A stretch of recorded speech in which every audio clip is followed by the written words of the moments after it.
So what are they doing? Okay, are we ready to go? No.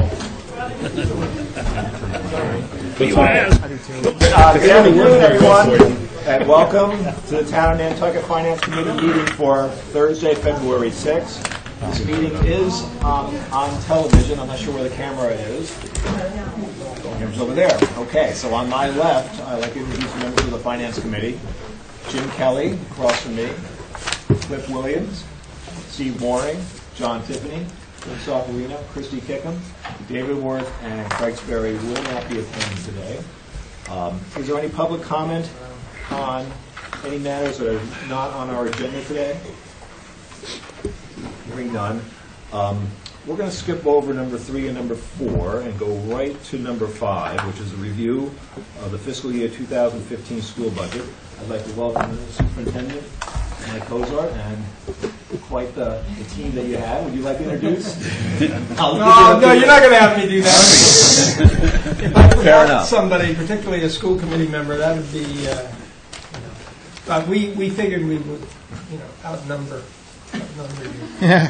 Well, it's intimidating. We have school committee and administrators, administrative team. Okay.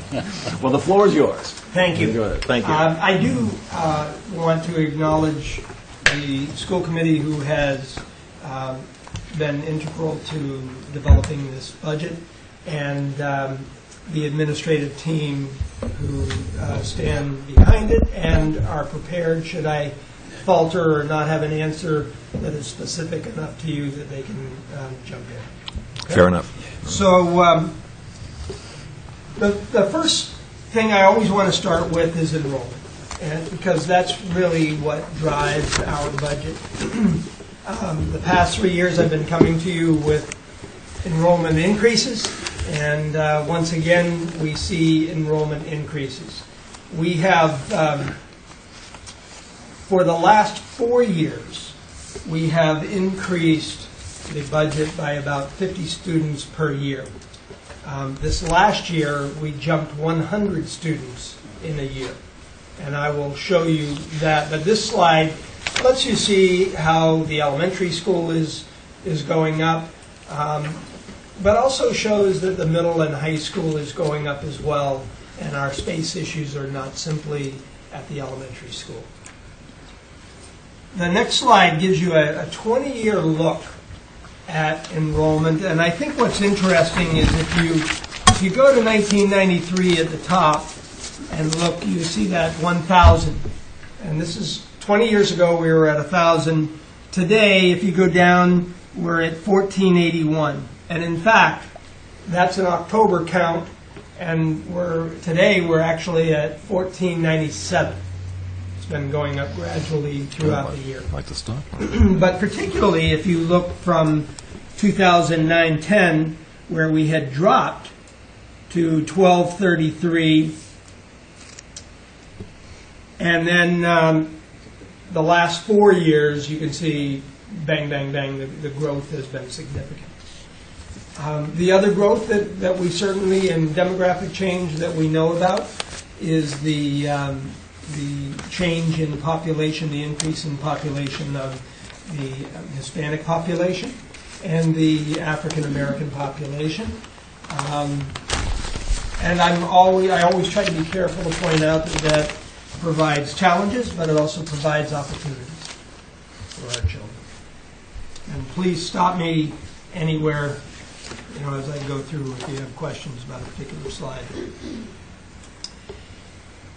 So if you go behind those numbers a little bit further, you see our ELL population, English language learners. Sometimes you'll hear the term LEP, which is limited English proficiency, or ESOL or ESL. But this is, you can see from 2001, our total was about 30 students, and today 171 students. And that number, again, is an October 1 count, and it's probably gone up since that time. So I just have one question. Please. Is the methodology for measuring that the same? But in other words, the methodology hasn't gotten more rigorous or less rigorous, so it's a true number comparison? It's a true number comparison. Here is our special education population. You will see a more gradual increase than you saw with the ELL population. And I certainly would point out, in fact, the out-of-district numbers, which have always hovered around 10, but have decreased to 8. And that's great. That's what we want to do. We need and want to create programs on island so that we're not spending sometimes some large sums of money to send them out of district. Because for us, being on an island, we can't share, we can't send our students to a day program that a consortium on the mainland might do and have them come home at night.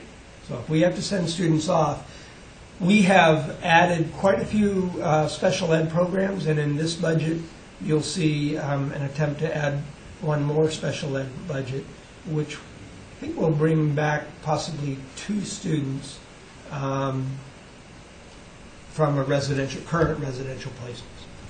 So we're pleased with that effort.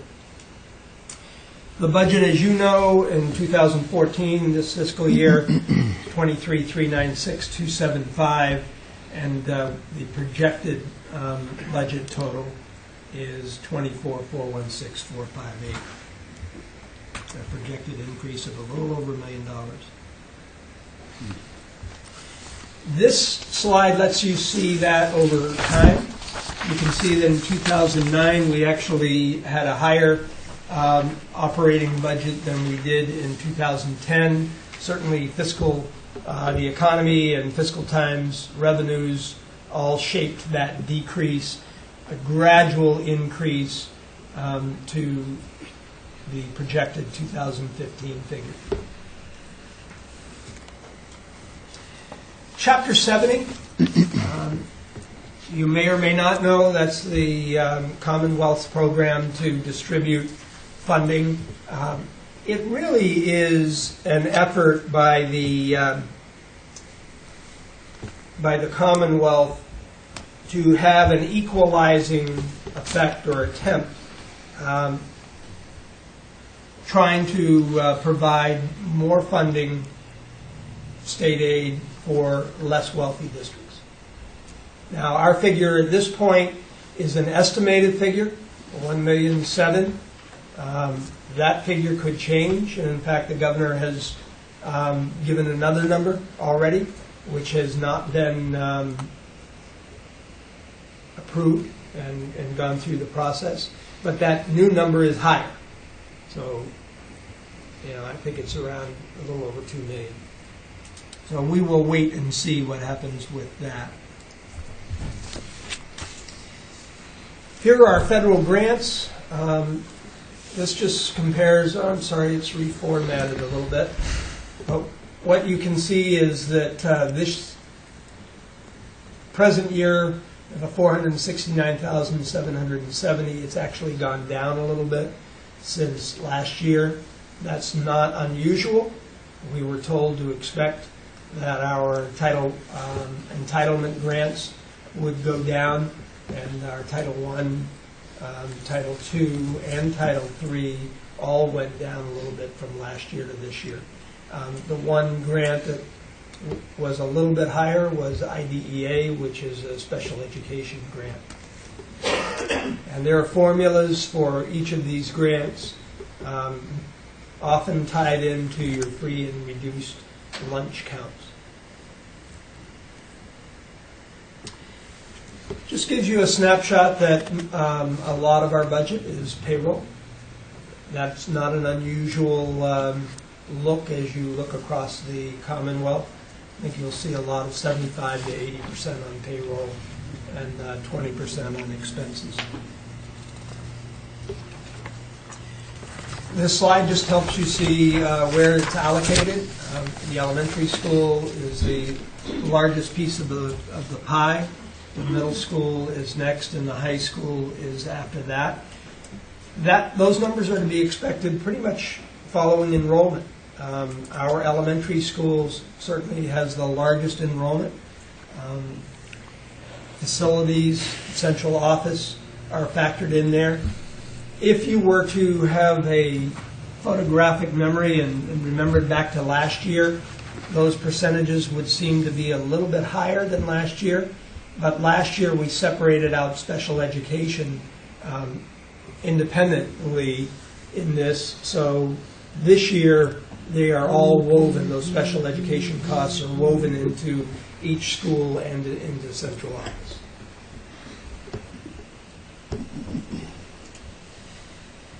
Here's the community school appropriation, which is kind of interesting. The appropriation for the coming proposed budget is $350,000. That is the same as the appropriation last year. But as you know, the cost of running the community school has risen over $1 million, and they make up that difference with participant fees. And that's always been the case. But I think it's kind of interesting to see and to recognize that at one time the appropriation was over $400,000. It went down to a low of $219,300 and then back up. You have to be careful looking at the $219,300 and comparing it to the $350, because under that $219,300, community school did not separate and pay for the health benefits.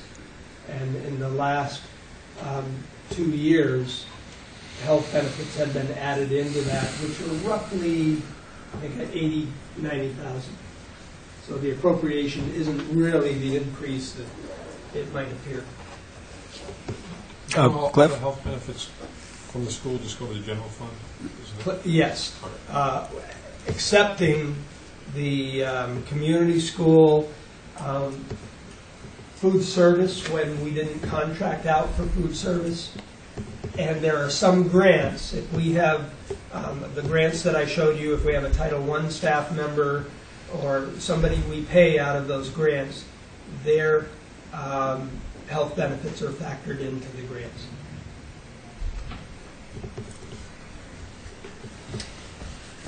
I created this slide a couple of years ago, and I think it's particularly telling because when I arrived, we budgeted about $478,000 for our residential tuitions, but we were paying out over $1 million. And this slide shows you that while we budgeted $478,000, we got back from the state circuit breaker money of $187,000. So that pink all the way through is money that we get back from the state that we can add to our appropriation to pay our residential costs. In the first 2 years, because we were under budgeted, we had to make up the difference at the end of the year. And we did that by taking a little bit from here and a little bit from here and a little bit from there because we needed to meet that obligation and did not want to come back with a supplemental appropriation. Through, I think, probably truer budgeting, and that was hard that first year to put almost $300,000 more into the budget for special education. But I think previously we probably were cheating at solitaire. We knew we were doing some false budgeting and we had to make it up. What is nice is that now we're not looking to rob other parts of the budget at the end of the year to make up for those costs. And kudos to Nancy Miller and the special education staff, who has, I'm sure you can see, more than doubled our circuit breaker funds coming back from the state. And that's through more aggressive filing for those monies that we would argue are ours and should come back to us. So that's a pretty significant change. Now, that will fluctuate, and the circuit breaker formula sometimes comes back to us in what they promised, and sometimes if revenues in the state aren't good, we don't get all of the circuit breaker money that we anticipate. But for right now, we're, I think, in a much better place. So in developing this budget, Jim? sorry. That's right, Jim. Is Title I, that's not special ed, or? Title I is a federally funded program often used for remediation in reading or math. They are students who do not qualify for special education but are performing considerably below their peers. And we use it in our district for reading only, and it's at the elementary school for the most part. Although we run some summer programming of Title I as well. So the administrative team really had sort of 4 parameters. We were provided directives from the school committee, but as we talked as an administrative team, these are the things that we were focusing on.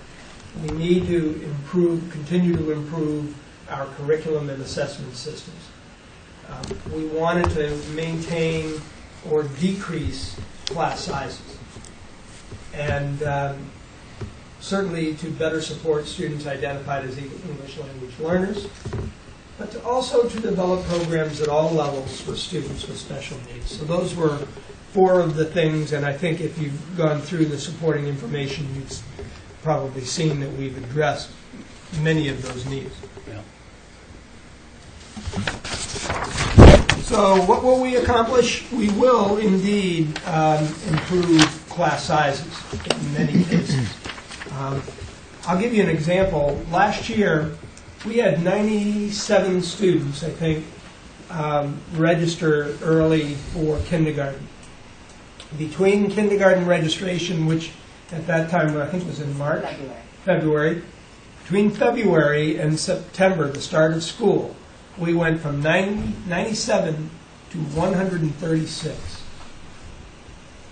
Now, we weren't prepared for that much of a jump, and so we had to maneuver and find funds to add another section of kindergarten to increase it to 6. There are people who would like to have seen it go to 7 sections. That's a wild card for us in this budget. We have had kindergarten registration a little bit earlier this year, but having it earlier doesn't guarantee us that those are the numbers that we're going to see in September.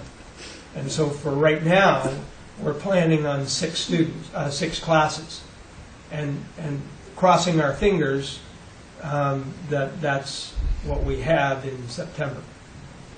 Cliff? You say you're trying to make more classes or reduce. Where do you put them? Great question, and I will come back to that. But as you know, or some of you know, we've added another modular classroom to the elementary school that we brought in January, and we can't continue to patch this. And quite frankly, we're really not spending good dollars on modulars. We're better to spend money on construction, and we'll talk about that. So thank you for that softball. Special education programs. Mike, John has a question. That's okay. John's Just for question. everybody's, I know the answer, but you gave, what does a modular classroom cost? Great. Well, usually school districts enter into lease agreements, okay? And we did that for the first modular, and then after so many years, we discovered that we could buy it out rather than continue to rent it for almost the same amount. So we went to HDC and got approval to do that. This one we're on a 3-year lease, and I think it was about $100,000 to bring it over and get it set up. And this is for a lease. And then we pay, I think it's probably $20,000 a year. $12,000. That's right. The last one was, the former one was almost $20,000 a year. So we spend about $1,000 a month in lease on top of that. Yeah. Thank you. So special education programs will be expanded. We have a program that began in the elementary school several years ago, has moved to the middle school. We created it in the middle school, and now we have some students who are about ready to move on to the high school. If we don't create a program for them, they will go to out of district. And Cliff, to your point, where are we going to house them at the high school? You know, every school, people tend to think that the space problem is at the elementary school because that's where the modulars are. But we only have 1 year of relief coming in the middle school because we have a small 5th grade going up. It's one of our smallest classes. So that gives us a year next year. But these numbers are rolling through our district. And the early childhood center that's in the high school will be moved this summer. And I fully expect that our offices, the central offices in the back of the high school, will move out. I'd love to get that done by September, but it may be January, because John's, as you'll see in a minute, has several programs, an alt-ed program coming into the high school, a special ed program coming into the high school, a new English and a new math teacher. If we move out, we give them probably 3 classrooms.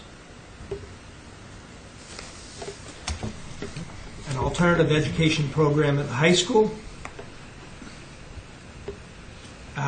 We maintain the guidance counselor-student ratio. Some of these things are maintained and not added.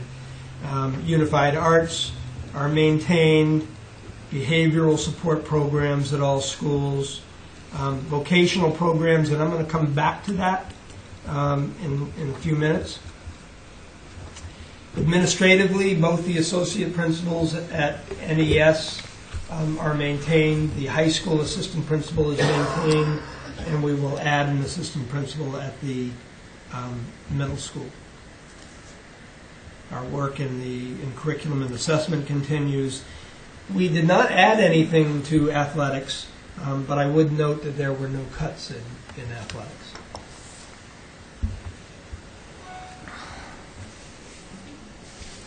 So you have a summary sheet in your packet, and I'm not going to go down through every one of these additions, but we tried to sort of put it in one place that you could look and find it quickly, all of the additions that we had in the district.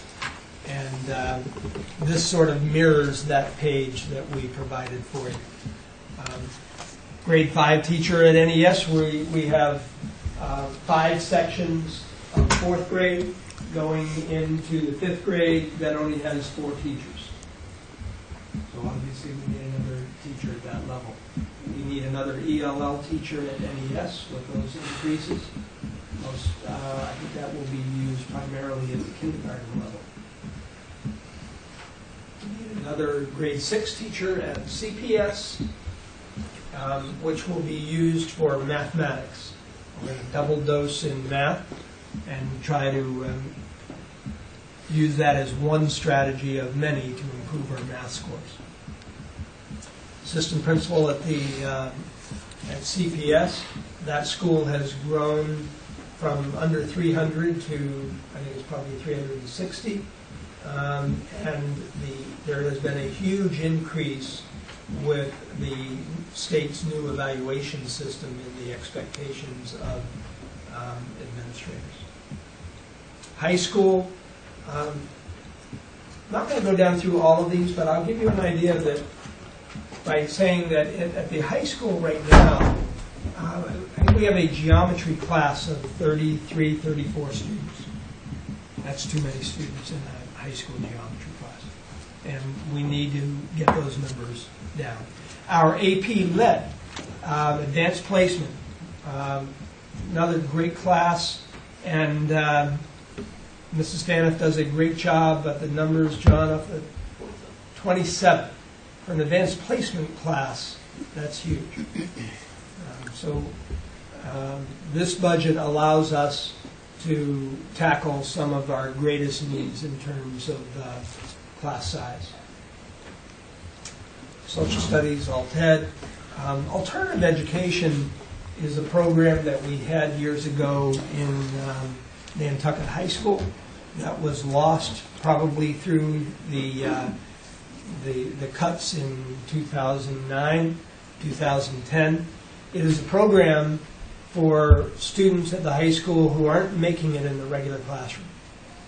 Either they need smaller class sizes, they may have, they're at risk for any number of things. Some might have substance abuse, some may be court involved, and some can be behavioral. And if we don't provide something for those students, usually one of two things happen. They either drop out or they disrupt the class for everybody else. And we don't want either of those scenarios to occur. Special education teacher, I mentioned at the high school, was for the program with the kids coming up. And then we increased some time for some of our therapists, physical therapists, occupational therapists who works with gross and fine motor, our speech consultant. As our populations have grown in special ed, we've increased teachers, but we haven't increased those ancillary services or related services that come along with it. Transportation costs is a big jump, and I'm sure stands out for many of you as you went through this. Our increases in transportation are both on island and off island. On island, the biggest increase is because we have a wheelchair-bound child and we needed to lease a bus that was handicapped accessible, and that can be a considerable price.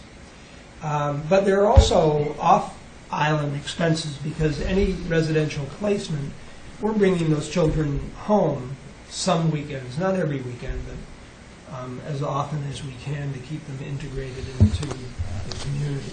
Or, in some cases, we're paying for their family to visit. And that transportation gets pretty expensive. And then we don't, we're also adding to our technology technicians' time a little bit. And I'll show a slide in a minute promoting that need. We are presently bargaining with NTA, the Teachers Association, and so we're not sure what that figure will be. And there is a line item that looks like a sizable increase in central office that is not increasing the staff at central office. It's for the wage provisions because we have to place them someplace, and or for as you'll see in a minute, some of the things that we did not include in this budget that we may need to.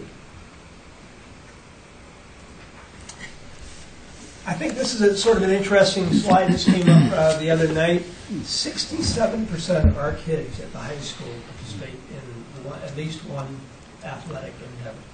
And that's a wonderful, that sort of warms my heart that we've got kids involved. And all of the research will show that if you can keep kids involved in athletics, you will see the upside in the classroom. And so we've certainly seen that. Just a quick look at technology. I thought you might want to see how many smart boards. Those are the interactive whiteboards that are used in almost every classroom in the district now. And then we have desktops, we have netbooks, laptops, Nooks, Chromebooks, iPads. There's a lot of technology, and that's the purpose of showing this, because we need the support system to keep this up and running. And that's why the small addition to technology technicians was to, we have a person at the elementary and a person district-wide who are on less than full-time now. So we increase them to school year full-time staff.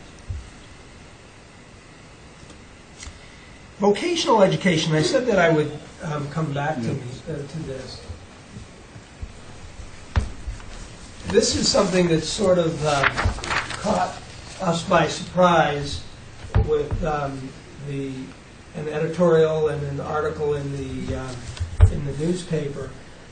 Contrary to rumor, there are no cuts in vocational education programs. John Bucky and I have talked about possible additions to the vocational offerings. I will say, however, that every high school principal has to look at enrollment, student enrollment in their classes, whether it is auto mechanics, or whether it's Nantucket history, or whether it's an elective in English, or whatever. And if the students aren't signing up for it, then we have to investigate why. And that's how some of this sort of started, because our numbers in building trades and auto mechanics aren't as strong.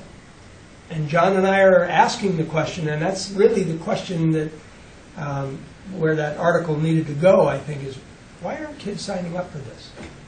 What's happening? Is it a reflection of the economy? Is it a reflection of the fact that they can't fit it into their schedule? Because sometimes a small high school scheduling is a beast. Is it because they've lost interest? Is it because, it could be any number of things. And so we would like to look at expanding, but none of those expansions would probably be a full-time position. It might be one class of nursing. It might be one class of fire science, criminal justice, television production. I think there are a lot of things, and I think it's really important for us to talk to our students and see what they're interested in, because we can offer the best class there is, and if they don't sign up for it, it's not going to be offered. And you have to debate. When you have a class of 27, 28 in AP Lit and a class of 4 in auto mechanics, that's a tough decision for an administrator to weigh. Okay, what do I do? Can I maintain this program? So just to alleviate your minds and anybody else's, we know that building trades is integral to this community. It's a perfect segue, such as culinary arts is a perfect match for this community. And I would argue VOAG, a landscaping course, is another perfect match for this if it were something that we could offer. So we're exploring those, but none of those are, committed at this point. I thought it might be interesting for you to see what we left out, because this budget, as robust as it is, doesn't have everything that we want.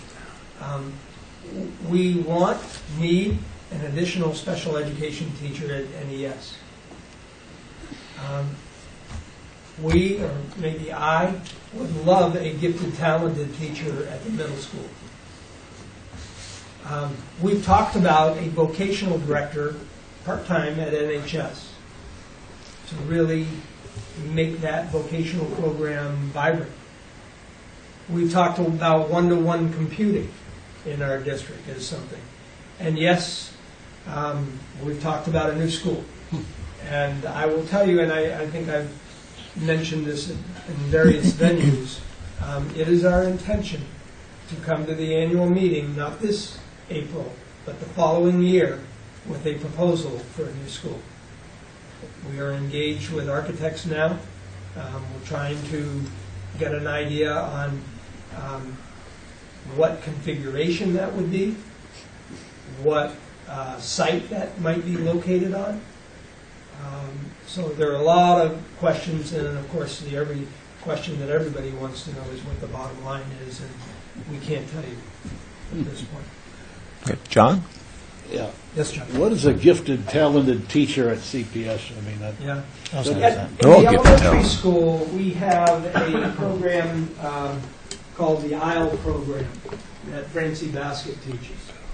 And she will take students who are either really strong in an area that need to be further developed. Because I think that we do a lot for certainly our students with special needs, and we teach at the the students in between, and I think we do something at the elementary school for those top students, and at the high school we have the dance placement classes. In the middle school, we don't really, other than the 8th grade algebra class, that's probably the only class, and you can correct me if I'm wrong, Peter, that we really have for students who are a little bit more advanced and ready for a higher math. I have seen a gifted, talented teacher in a school district pull students for, a group of students for a math project. They might bring them in and do the stock market game to extend their knowledge and thinking. They might bring them in, a group of students, to do great books, which is studying the classics. They might connect them to the courts in the classroom program, so that they learn about the legal system, and they have actually had a class, a group of students act out the trial of Lizzie Borden. So it's a way to extend some of those top students when maybe we don't always do enough for them. We talked about it with the police department and the fire department. I know there's a lot of familiar faces to me up at the elementary school. We try to recruit or encourage local kids to come back from college to teach. So you're talking about recruiting? Yeah, do we actually have? Yeah. That's a good question, and we do have quite a few students, former students, teaching at the elementary school this year. We also have just hired a former vocational ed student to take over in the auto shop, and I think that is terrific if and when we can do it. I think that being a hometown student should get you an interview. I won't go so far as to say it should get you the job. There still is some merit, and we want the best person that we can find in the classroom in front of our children. So there's a balance of that, but all things being equal, we would always like to hire somebody from Nantucket because they don't have the relocation issues, and so that's significant. The other thing we're doing with recruiting this year, we're going out to recruiting fairs. The administrative team and groups of 2 are going to Wesley College. We're going to Simmons College. We're trying to connect with Columbia Teachers College. Some of the areas that we're seeking teachers are tough to find even on the mainland. That's compounded when we're trying to bring them over to Nantucket. I would give you areas such as special education. Finding top quality special education teachers is tough everywhere. World language teachers are tough to find. Math, science in the high school are tough to find. ELL teachers are tough to find. So we are reaching out to our locals, but also, and oftentimes I think the other training ground, if you will, sometimes is teaching assistants. A student will come in and take a teaching assistant position, and then in a year or 2 they're ready to have their own classroom. And we've had several TAs become teachers. So at this point, yes. Jim? Tim? Oh, Tim, I'm seeing you. Jim's first. Jim, go ahead, then Tim. I just, there's another slide. I like more, 2 comments. One is, you actually, you see with your increased enrollment, and even though budget's up 4.3%, your cost per pupil is down $400. So, Yeah, I think, I mean, obviously there's some, maybe that's not a productivity measure, but if anybody thinks the 4.3 is high, you've actually improved your cost per pupil. I don't know if you want to speak to that, Glenn, but I think that is a measure. I mean, when I look at our cost per pupil, I look at it more not from year to year, but I compare it to our, the mainland or Martha's Vineyard and some of that, and that's interesting. But I hadn't thought about that and looked at that. Just wait on one measure, and so mine is more of a personal comment, and I don't know if it's appropriate here, but I've had the opportunity to do alumni interviewing for my alma mater for 25 years, and because the school I went to doesn't do on-campus interviews, and I've had very, very few candidates ever get accepted to the school I went to, and I've never had anybody get accepted to early decision, and one of your seniors just was, and I can't be.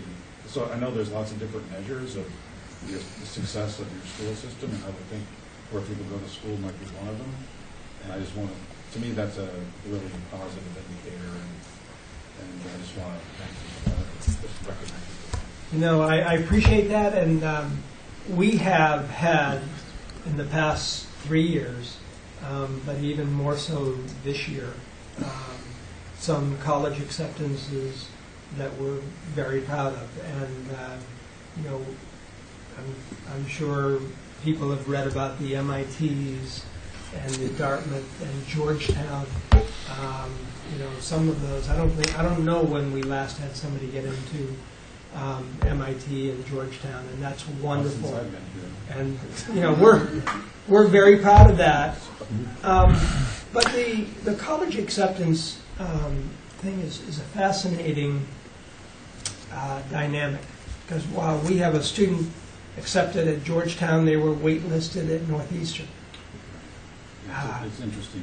It is an interesting dynamic, but I'm always careful to add, we are proud of those acceptances, but we are just as proud of the student who is the first in their family to go to college, whether it's Cape Cod College, UMass, Boston, Dartmouth. Absolutely. That breaks a cycle.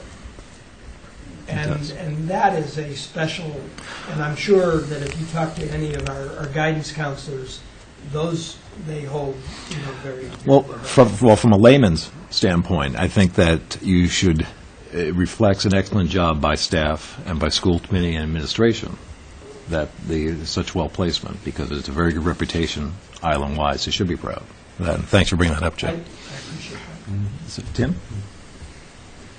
I wanted to pick up when you were talking about going out and recruiting, and how difficult it was for the different subjects that you were looking to recruit in. One thing that stuck out to me, and I was amazed at this, that over at the elementary school you have something in the range of 130 students needing ELL assistance. And I know you have one addition plugged into the budget this year, but it seems to me like even with 4 staff over there, it seems like that's woefully under manned.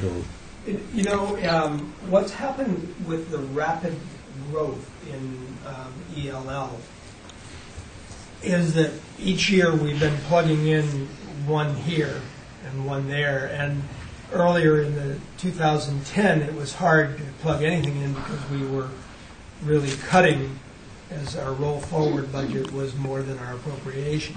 In the last few years we have been able to address that. We're going to start seeing it at the middle and high school. Right now we have one teacher at the middle school and one teacher at the high school. But I think this year in particular, or maybe it started last year, the growth at the high school went to like 25 or 30 students. And it is a challenge. And scheduling makes it especially difficult. But what you have to look at is what level are those ELL students. Are they at an entry level 1 where they need the most support, and according to statute are supposed to have 2.5 hours of specific ELL instruction, or are they level 2, or are they almost at the exit level in level 4 and 5? And if we're doing a good job, you will never see the numbers at the middle school and the high school matching the elementary school, because those students will have flepped. They will be former LEP students because we've helped them make that transition. And we do a good job of that. But we are starting to see more students enter for the first time at the middle and high school level, not necessarily coming up through. Yeah. So I would say they're as challenged possibly as the elementary school in that. So I was reading that correctly, 3 at the elementary school We have 3 for 130? That's correct. And right now, we have 1.5 teaching assistants who are working with the kindergarten. And we're sort of trading those teaching assistants for the teacher to meet the regulations. John? Yeah, could you take a minute, Mike, to kind of describe your budget process, how you go through it, who touches the budget? Good question. Okay, so we begin usually in late September. The school committee creates a budget calendar, just milestones, benchmarks that we want to make sure that we hit. We sort of probably do what you do. We take annual meeting and back it up from there. So after they develop the calendar, then they develop their budget directives, which are going to go to the administrative team saying, these are the parameters we want you to pay attention to. And then the administrative team and I meet. We go through, we talk about the parameters, and we begin to talk about our greatest needs. And we develop a wish list.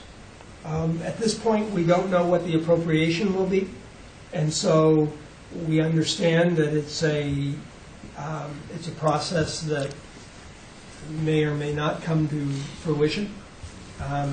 But we develop the needs in each school and by each department. So we have a leadership team that meets every other week. It includes the principals, tech director, finance director, facilities, special needs, and athletics. So there are about 12 people around the table. And we spend time in each of those meetings every other week through October and November on the budget. We talk, and then so we develop the wish list, and then I push them to prioritize that. And during that time, we will often learn what the appropriation might be. As you know, that appropriation figure can change. At one point it's this, and then all of a sudden we learn that it's perhaps a little bit more, we hope. And so at the end of that, starting in December, I believe, each department develops their budget with the input of their faculty, with the input of their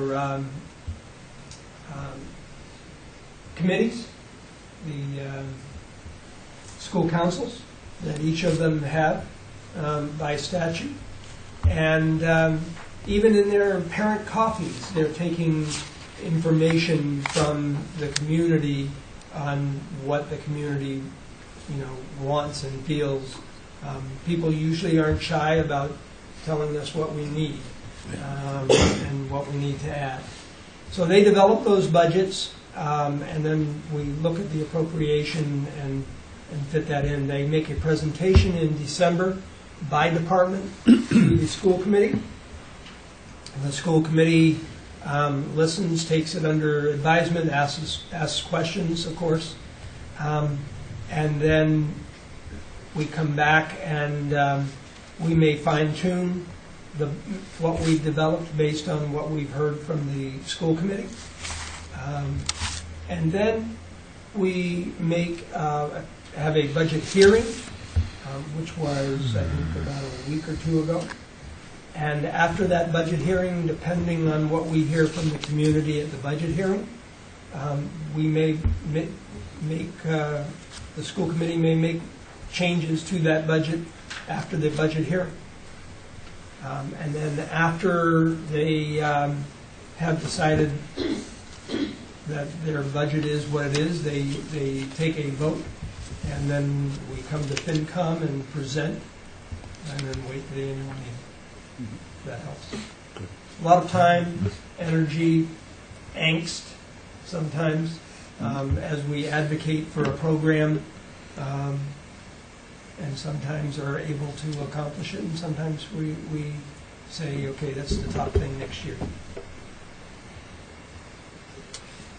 Okay. So, All right, very good.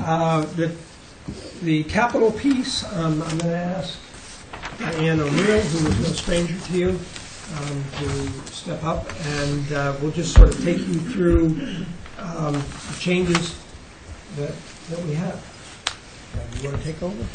Sure. Do you want me to go through each capital request, or just the $1,000 additional request? Yeah, I would suggest, we've already received a presentation from the Capital Program Committee for the request from the schools. And I think we're okay with that, unless there's any specific questions. Why don't we go ahead with the keyless entries and security information that you sent out, I think, and go from there. ATM 13, Article 10, appropriated $135,000 for safety and security measures for the school. With that money, we contracted with an architect, GGD, Garcia, Galusca, and D'Souza, for the design of a campus-wide keyless entry system. This was all going on while we were going to Capitol, so this was not prepared for our capital program presentation. We didn't get the final cost estimates until December 2nd, I believe. And I think, handed a packet out to everyone today. Mm-hmm. That breaks down the costs.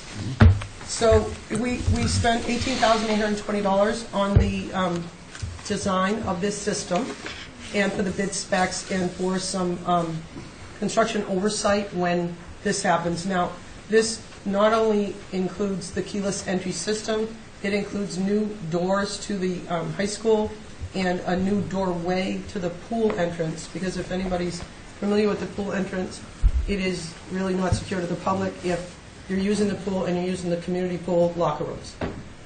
So anyway, we've added a doorway there to make the school more secure when it's in session. The Nantucket High School Middle School, the cost estimate is $275,458.97, and the community school is $18,984. Now we have $116,000 left, and the elementary school is currently, the construction estimate is $102,000. We could move forward to do the elementary school, just do it this year if we don't get approval for this money, but it would be best to bid this all at once. There's a cost savings to bid it all at once. There's also a benefit to putting this as one package. We will get one system that is it's the same system throughout.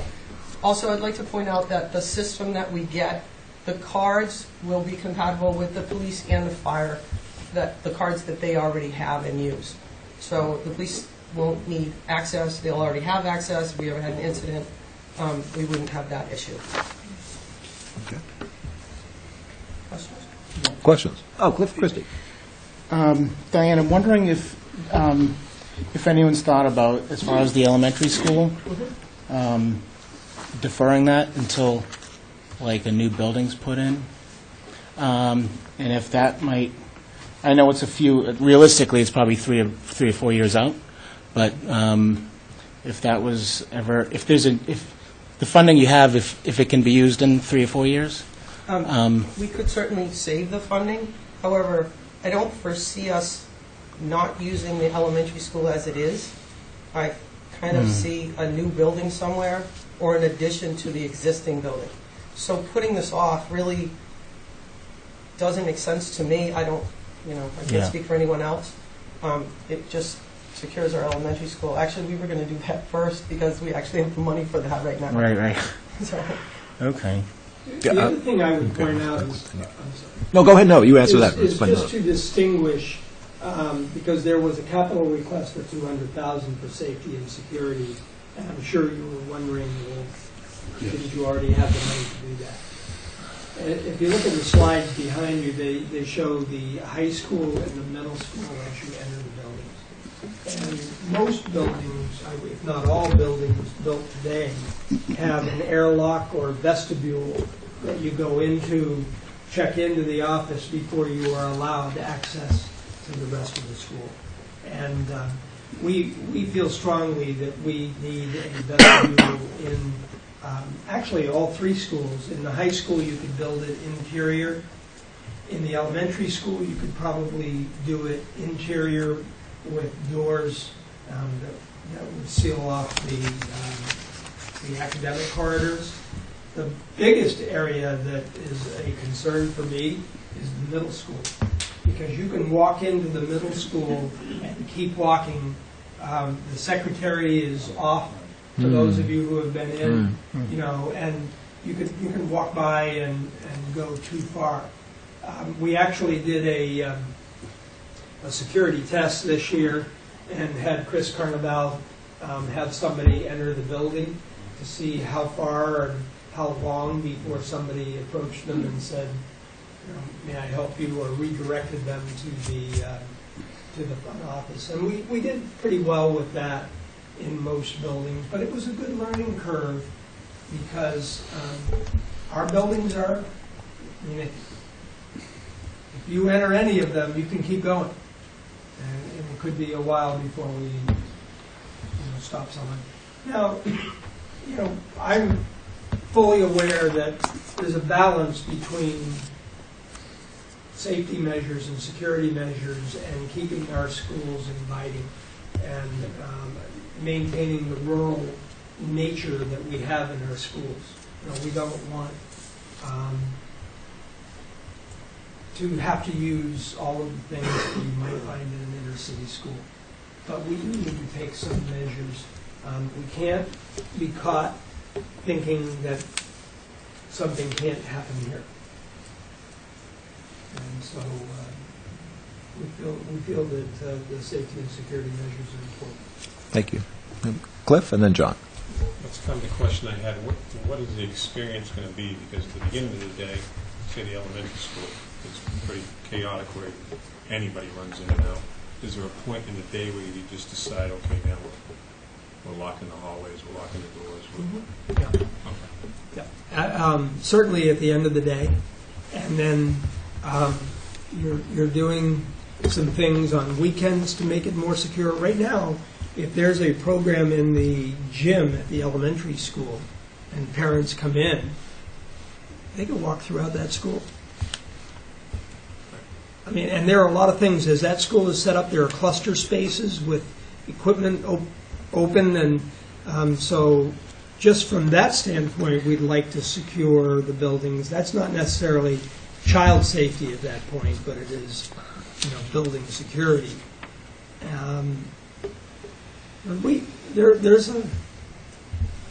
There's some significant steps that we would want to take.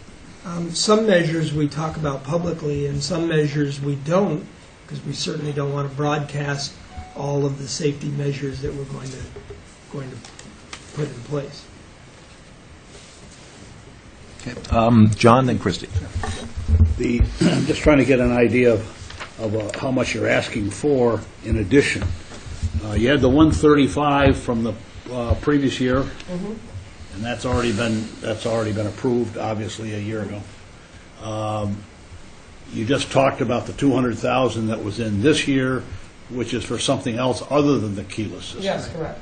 So, and then you've got, and then Diane mentioned something about the design, which so what I'm doing is taking the 135, deducting the design from it. 18,820, which gives you 116. Yeah. And then so what you're asking for is 396,986 minus 116,180. It's about 294. Yes, you're absolutely correct, John. Okay. Except that these are cost estimates, and we're really hoping Well, I that understand. they come in. So Yeah. we ask for 300 to cover the. Okay. Yep. Okay. Okay. What's that? Christie? I'm just want to find out, is the school community, is everyone on board with this, the school committee? Is it pretty unanimous through the school community that this is a necessary thing, or? I believe that it is. I think that each of the principals have heard that in their parent copies.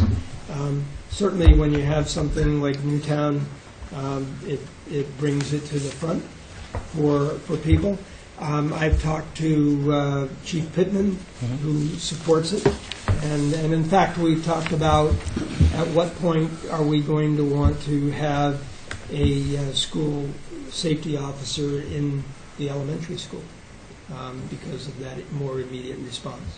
And so I think there are a lot of schools, again, had this building been built in the last 10 years, it would have had many of these things built in, but when you built it 30 years ago, or whatever the dates are on those, that they weren't the same concern that they are today, unfortunately. Okay. All right. Very good. Oh, Jim. Just on capital, just in general, I know it's negative, but I'm worried that we haven't done more plan for the new building. I know we've talked about this the last couple of years and not having either planning money or so, because it takes a lot longer, sometimes twice as long to get buildings built than you expect, and I just, I'd be very supportive of it, and I just hope that we can do it quicker than. I think that your sentiment is shared by many parents and probably many board members, school committee members. I think you have to balance doing it quickly with doing it well. And, right, yeah. And we have been beating that drum, and we have been engaged with an architectural firm. So we have somebody working with us on that design. Oh, so you're designing. Yes. Yeah. Okay. We're in the middle of a space needs study with some cost estimates for design. So that's progressing nicely. A little slower than I would have liked, but It always is. it is. And I guess also to add, I think you might remember a few years ago, there was some thought of getting state money and federal money for new schools, but when the economy went south, that initiative died and pretty much put, this is before your time, Mike, put things on the back burner. Well, to slow us down. we will file a statement of interest, SOI, with the Massachusetts School Building Authority, and that is in seeking state funds. We could not do that. But we are also cognizant that when they came here several years ago, the sentiment was your buildings are in far better shape than anything that we're looking at on the mainland and giving money to. Now, I think and hope that our numbers change that ballgame, and we will absolutely go after anything that might be coming our way, that might come our way. Okay. Thank you. No, you're welcome. Thank you. General question? Go ahead, Christie. Mike, I've got a question on travel. I know you'd mentioned some of, or a lot of travel expense comes from sending some of the special ed kids back and forth. Yep. And I'm wondering, does that come individually out of each respective school budget?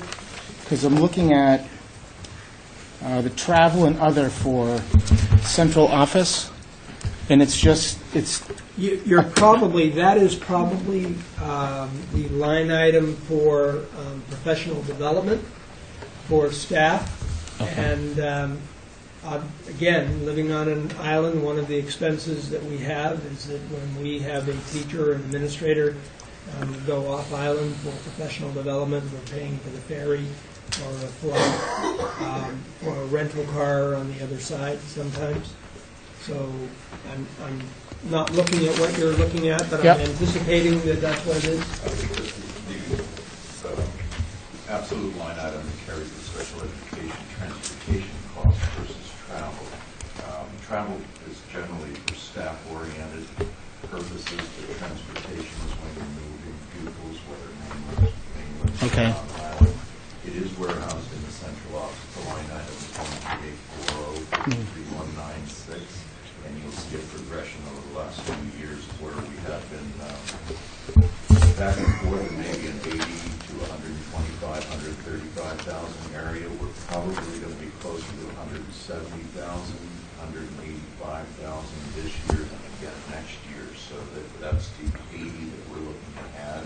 It would go in the 13840-3196 line item. Okay. Well, the travel I'm looking at, the line item starts with a 57. It doesn't have the numbers, but the figure is 353,000. And that is an amalgam, I believe, of what Mike was just discussing, that the town's structure or architecture for the chart of accounts has anything in the 57,000 series, be professional development, travel, miscellaneous, other. It's a catch-all. Okay. But again, when it is a designated pupil requirement, you find that as a professional service, so it's predicated with a 53. Okay. So the school busing, by the way, just to complete the answer, for regular education transportation costs, 340,000 is in 13874-53195, and then there's a complement in the special education section. That looks like that's what I'm getting at. I think that answers that. So where we had the need for another bus on island for wheelchair capabilities, Yeah. some of the placements that are on mainland, it was this travel home to be with the parents and the parents to be with the child. That is one of the growth areas in that cost. All right, that makes sense. John? Contracted services is your second biggest line item. On your summary sheet, anyway, it varies from I think I have an idea, but I'd like to hear what you think. What's involved with contracted services? Certainly. John, the largest nut would be the $1.2 million of residential placements that are off island for tuitions for special education, as well as all the preventative maintenance contracts and infrastructure contractors that we would call in. We're very sensitive, and I think you saw us using, I hope, a fairly sharp pencil, that when we're looking for consultants or contractors who are supplementing staff work, and in this budget we were discussing occupational therapists, physical therapists, etc.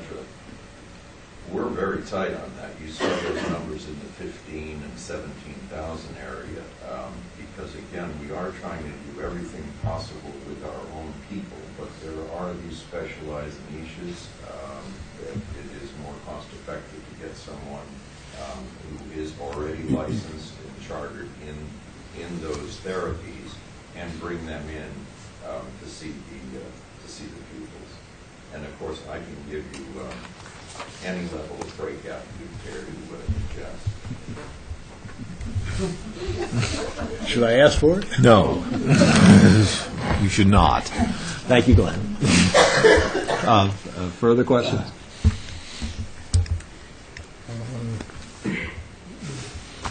I got Okay. a comment. Okay, go ahead, Chris. I just want to, I know at least for the past 3 years, I remember we're always asking about what you can do in-house to reduce the number of students going off island, and it looks like you're starting to do that, and I commend you for that, because that's a good step. It's not just the few students that are coming back this year, but it's the students that are at that level for the next bunch of years, and I think that's a good start. Thank you, Christy. And you know, I want to add that that's certainly not just about the finances. We want our students here where they can participate in all the community events and activities. So it's a win-win. Yeah. Very good. Okay. Oh, Steve. Yeah, Michael, I had a question about a couple of questions. The first one's in the athletics budget. In fiscal year 13, we had $50,000 in equipment, and then this year we had zero, and next year we're projecting zero also. But the travel, the other line item went from $31,000 last year to $99,000 this year, and level funded for next year. Did we move some of the equipment into the travel and other line item, or are we not buying any more equipment? I don't believe so, and Glenn can step in here, but the travel line for us is extensive. Again, it's the island factor, as we not only send, every away game is a ferry ride and a bus ride, and so costs have gone up there, but also factored into that travel is all of our officials. So when we bring over game officials, either flying or over on the boat, it adds up significantly over time. The equipment is something that they have decreased the requests. We often are able, at the end of the year, if there is any unexpended funds, to say, okay, Chris, what did you really need that you weren't able to get?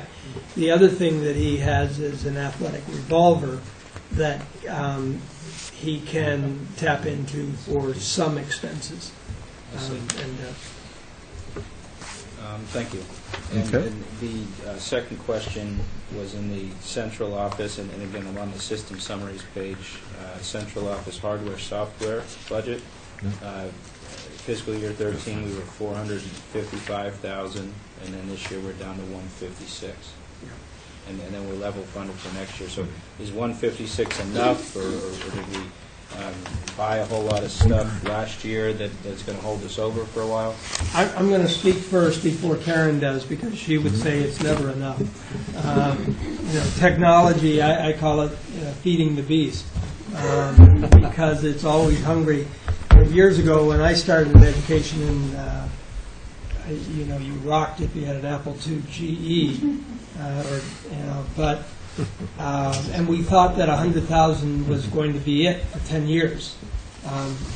We've learned that is no longer the case. We do budget a small amount. What you see probably at the high end were the actuals, because at the end of the year, because we no longer had to put it into special ed residential tuitions, we did buy technology that we needed, smart boards. So we made an investment at the end of the year, and that's why that figure was larger. We still try to do the same thing. We get to the end of the year and have some flexibility. We often look at technology. I was just going to supplement it, that a portion of that really, when you gear up with that many widgets and gadgets, we're now in a multi-stage process of re-examining the infrastructure to protect the network.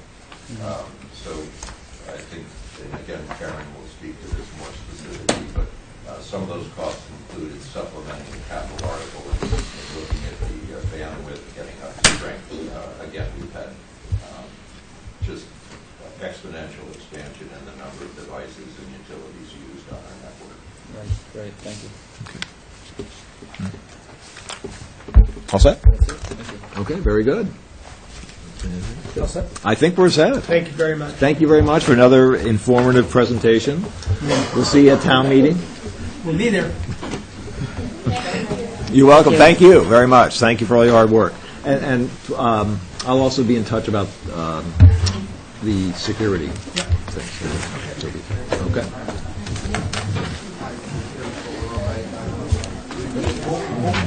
It's a little intimidating. Little. God. Was that intentional on our part? I guess you better come back when you vote Article 8. I'll see you later. Thank you all. I'll see you later. Hope your dad's enjoying. Let me know. Okay. Oh, shit. No, he's stroke in Florida, and he's having, I guess, having a tough time. So it's, I guess there's somewhere on the West Coast. I spoke with Jack just before I came here. Oh, Jack Collins? Yeah, Jack called me. He got himself an email account maybe about a week ago. So I emailed the lease to that account and told him they're looking for it. And he's not in practice and checking it. Yeah. So I He that's did how get it he's this how is he afternoon. doing? Older people start email accounts. That's a big increase, but it's not a good idea to Back it up with a phone call, yeah. at least. No, it is. You're right. Then he gets sent back. It's a big increase. Sure, it is. I have a couple of people who know pretty well the phone. All right. Jack included. Okay. Why don't we go back to approval of minutes? We have 3 meetings that information was sent, starting, let's see, with Thursday, January 16th. And has everyone had time to review that information? Okay. Any discussion on that? Okay, we have a motion for approval. Is there a second? Okay, discussion? Hearing none, all those in favor signify by saying aye. Aye. Okay, vote. January 16th. Agree or not? Okay. The next one that I have is January 23rd. What about 21? Well, we'll get to that. I'm just going by what I got. I'm sorry. I'm following what Martin sent me. But I think there was a 21st. I'll get that in a second.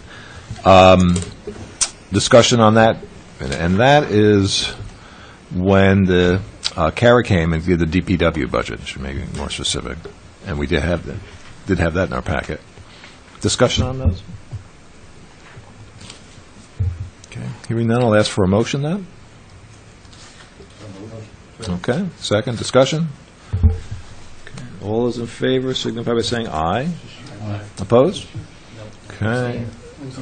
Okay, that's right. You're doing evolutionary research or whatever you do. So? So that's what they And the third one is January 20. All right, I started. The first one is January 21st, Tuesday, January 1st. That was the police and marine presentations and discussion on those minutes. And there was one, I forgot which one you were. This is the meeting. Okay. First, I did not attend, and the minutes reflected I wasn't attending. Okay, so we need to make that thank you. Can we change that, Terry? Thank you. I knew that. We can't. We're not voting on it. If you're, we're taking you out. Be sure. Can you change that? Let me know when you're ready.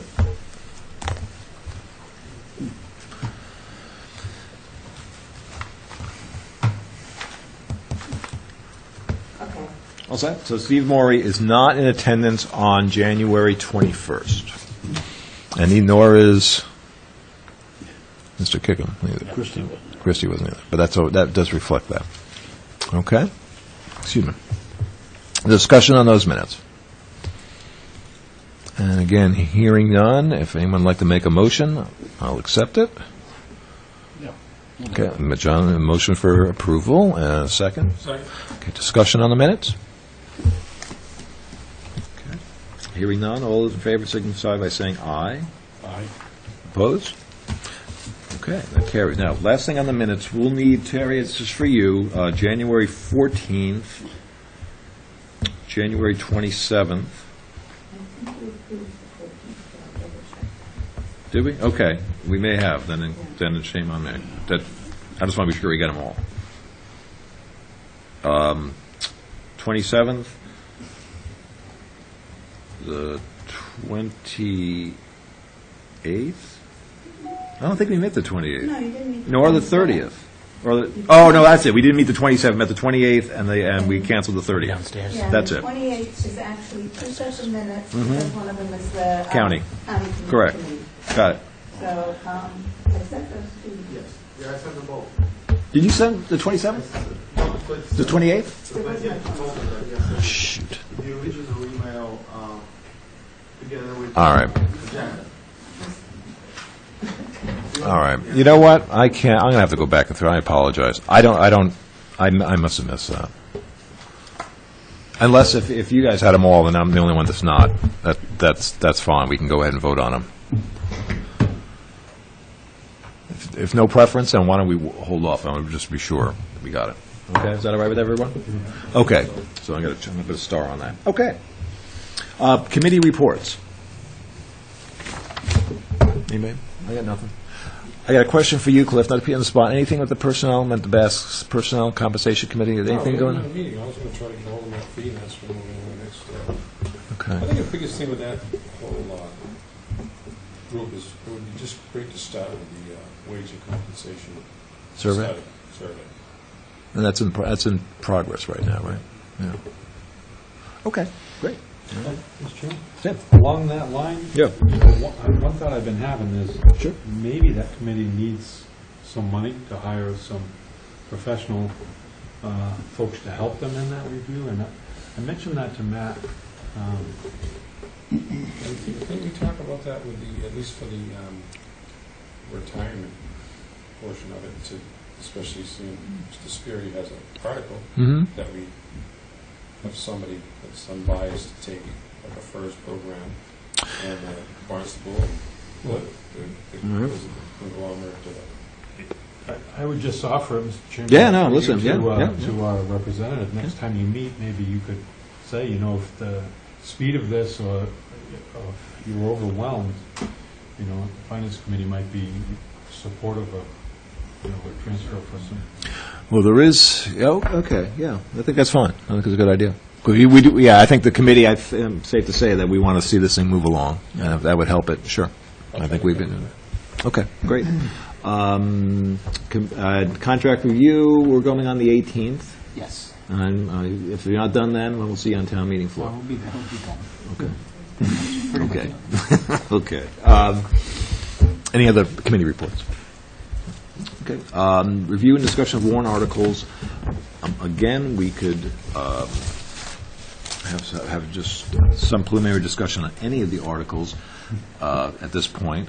I have been in contact. There'll be some changes with the real estate articles. I guess after the warrant was published, there were some questions brought up to planning. So what we have now, there may be some changes to some of those articles, and I'm not sure which ones yet. I'm just informed of that. Okay.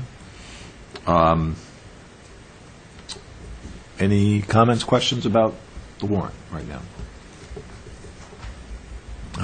All right. Hearing none. Next item is our date of our next meeting, which is Monday, February 10th.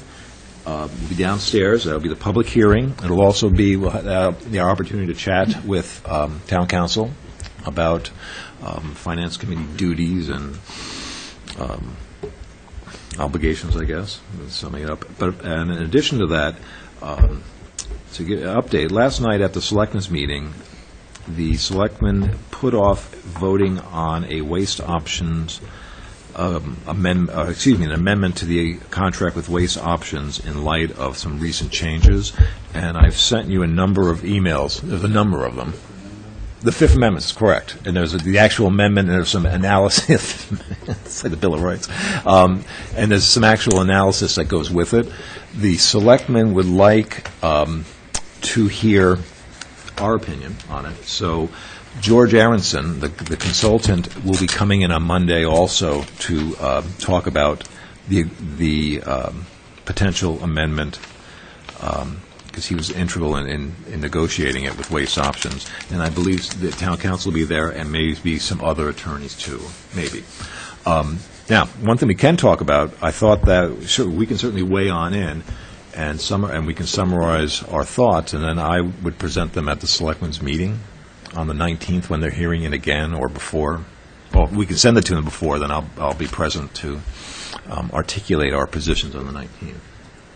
But I'm open to suggestions on how we do that, too. We can talk, I think we can talk about preliminary about it. I really haven't looked at it too much myself.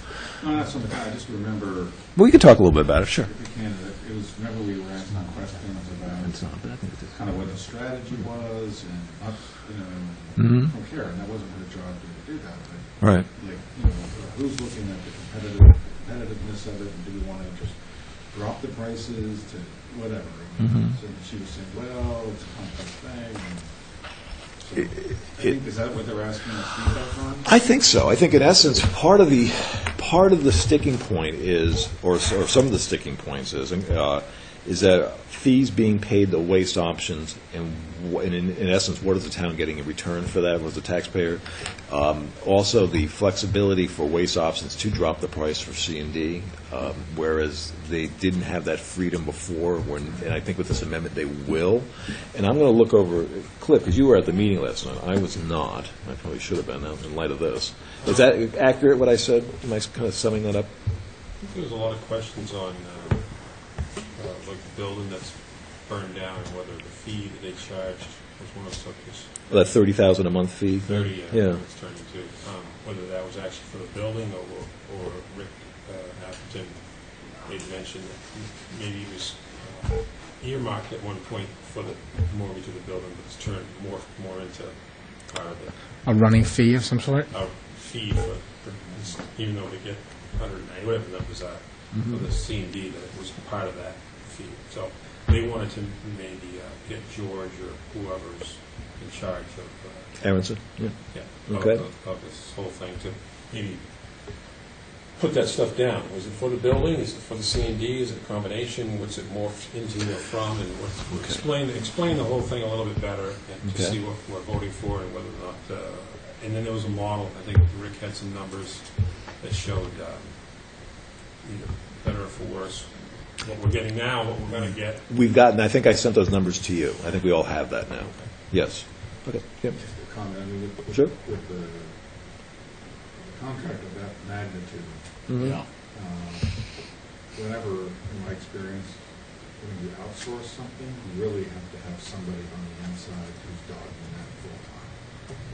And I don't know, it's not something a consultant, who knows that contract inside and out, who lives and breathes it, who's always monitoring it to make sure that, something doesn't get put in one account that should be in this account, and some multiples of things. It's kind of almost like an internal auditor kind of thing. So, and we don't have anybody who can do that. No, we don't. Well, that could be part of our response. I mean, I just, when I hear things like that, because it's almost, it reminds me of, I was telling someone about, you want to know the history, somebody asked me today for the history of the FinCom involvement in The airport. stuff. And I said, well, it kind of started as something called the paving committee. And then it just went all kind of, right? Yeah. Well, that's one way of looking at it. No, I mean, that's one way. And I'm like, Okay. John? Well, whether, and what Jim is talking about is, I think is right on.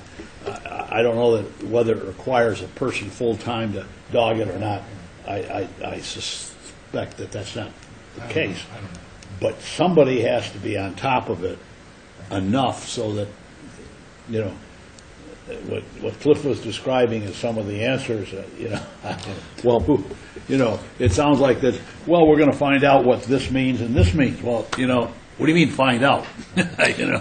Well, it goes back, I think going back to these comments like this is what I think the board is looking from us too. So I think this is part of it. And that's something, so what, I'll jot it down and take a look.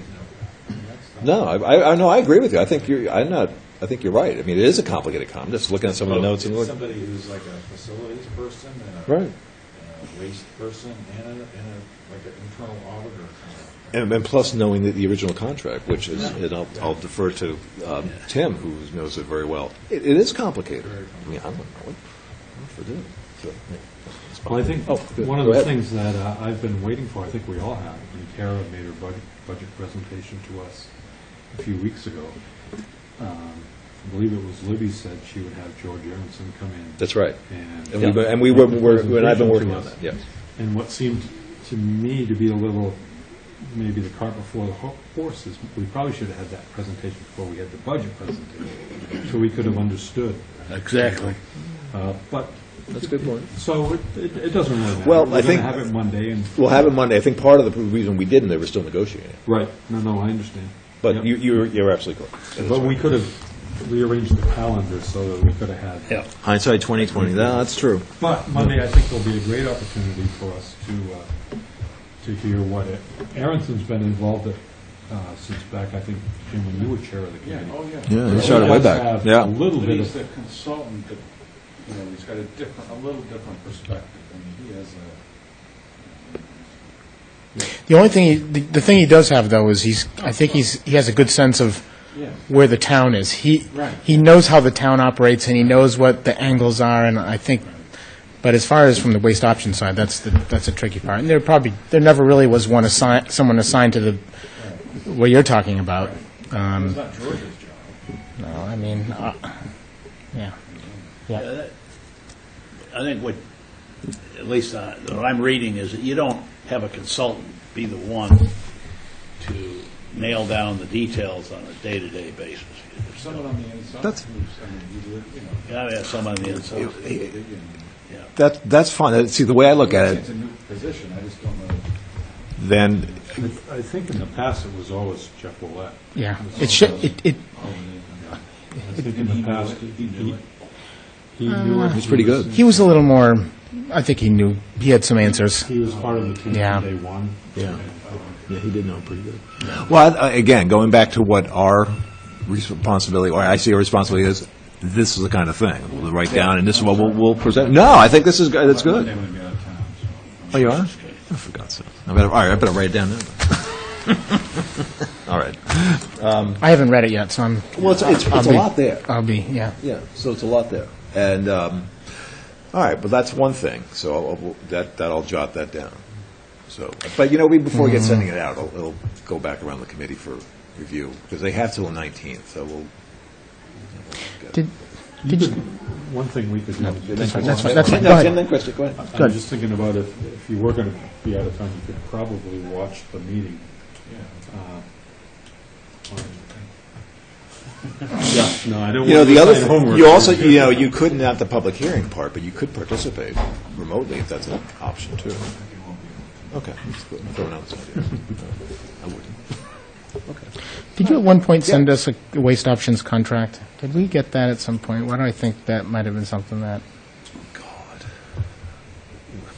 A couple of years ago? Okay, yeah, great. Back. Nothing recently. The only thing is with waste options that we've done recently is about, I think, July of 2012, when when Mr. Reese was contemplating and finishing up, opening up his transfer station. We, as a committee, sent a letter to the selectmen saying, "Hey, you better look at the financial ramifications of this."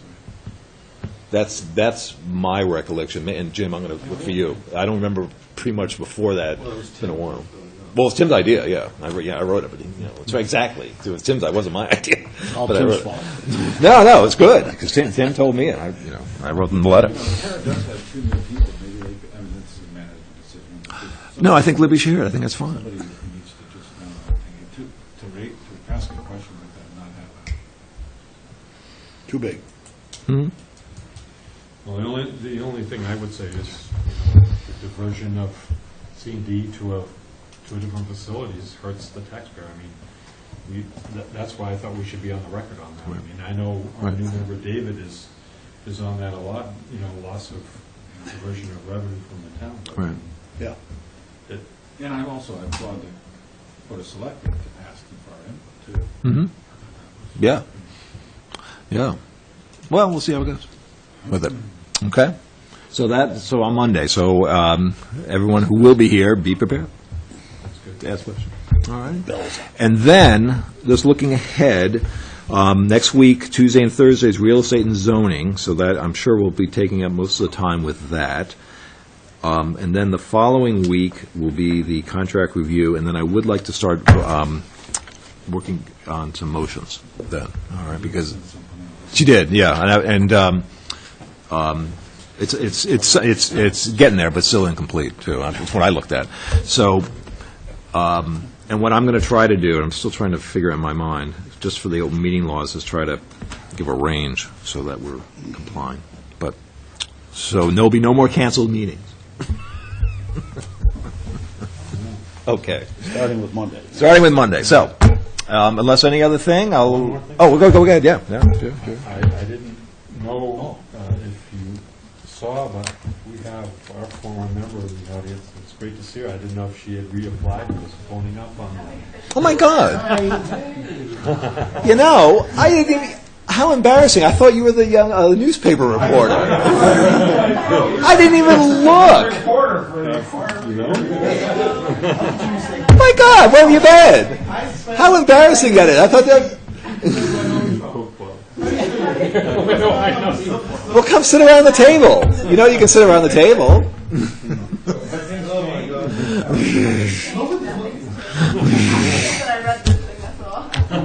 Well, everybody's good. Well, good. We're glad you're back. Oh, for God's sakes! That's right. Thanks for pointing that out. God, Tim is good at that. Better than I am. You know the damn meetings then. Okay. I'm going to ask for a motion for adjournment. So moved. Yeah. I'm going to ask for a motion for adjournment. So moved. Okay. So see you all. Everybody have a nice weekend. See you on Monday. Jim, see you on Tuesday? Yeah, definitely. Yeah. Okay. And I will, about that comment, if you think anything else, let me know. But I'm going to put that in. And it's going to be like a checklist. That's going to go back to. All right. So welcome back. It's a great time. Oh, unbelievable.